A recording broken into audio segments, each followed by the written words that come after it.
দর্শক বন্ধুরা, আসসালামু আলাইকুম।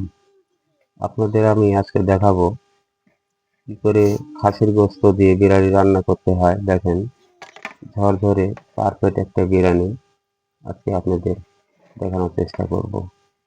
সকলে ভিডিওটা দেখবেন। দেখেন কত সুন্দর ঝরঝরে বিরিয়ানি। প্রথমে দেখেন গোশতগুলা কাটা হচ্ছে সুন্দরভাবে ছোট ছোট পিস করে, দেখতে পাচ্ছেন খাসির গোশত। তারপর দেখেন চুলা করা হচ্ছে, চুলাগুলো করা হচ্ছে সুন্দর চুলা। এই চুলায় বিরিয়ানি রান্না হবে ইনশাল্লাহ। সবাই ভিডিওটি আগাগোড়া দেখবেন।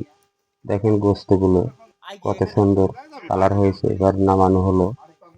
দেখেন কত সুন্দর কালার। এবার বিরিয়ানি রান্নার জন্য তেল দিয়ে দিচ্ছি, অল্প পরিমাণে তেল দিয়ে দিচ্ছি, দেখতে থাকুন। এবারে পেঁয়াজ কুচি, তেলটা গরম হওয়ার পরে পেঁয়াজ কুচিগুলো দিয়ে দিলাম। এবার একটু কাঁচামরিচ দিয়ে দিলাম, দেখুন। তারপরে দিচ্ছি হলো তেজপাতা, লবঙ্গ, মশলা জাতীয়। এবারে দিচ্ছি আদা বাটা, তারপরে দিচ্ছি জিরা বাটা। জিরা বাটা দিয়ে একটু নাড়াচাড়া করব। দেখেন কালারটা সুন্দর হয়েছে। এবারে চাউল দিয়ে দিচ্ছি, দেখুন চাউল। একটু লবণ দিয়ে দিচ্ছি স্বাদ মতন।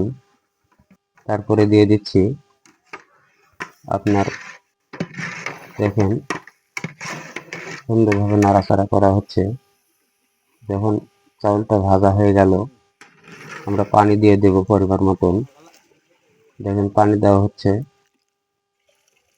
পানি দেওয়া হচ্ছে। এবার দেওয়া হচ্ছে হলো গোশত, গোশত দেওয়া হচ্ছে দেখেন। তারপরে দেওয়া হচ্ছে বিরিয়ানির যে মশলাগুলো আছে, রেডিমিক্স মশলা। এবার দেখেন কিশমিশ দেওয়া হচ্ছে, কিশমিশ। হালকা পরিমাণ একটু চিনি দিয়ে দিলাম। দেখেন কালারটা কত সুন্দর হয়েছে, পারফেক্ট কালার। এবার একটু ঘি দিয়ে দিলাম, দেখেন ঘি, দেখতে পাচ্ছেন। দেখেন কত সুন্দর কালারটা হয়েছে এবার, আলহামদুলিল্লাহ। এবার বিরিয়ানিটা হয়ে গেছে। এবার নামাই দিয়ে ঢাকনা দিয়ে ঢেকে দেব। কিছুক্ষণ পরে আমরা ঢাকনা দিয়ে খুলবো। খোলার পরে দেখেন পারফেক্ট একটি কালার আছে, দেখুন কত সুন্দর কালার। বিরিয়ানি কার খাইতে মন চায় না, দেখুন এত সুন্দর কালার হয়েছে, ঝরঝরে পারফেক্ট বিরিয়ানি। আসলে ভিডিওটা ভালো লাগলে অবশ্যই লাইক কমেন্ট শেয়ার করবেন ইনশাআল্লাহ।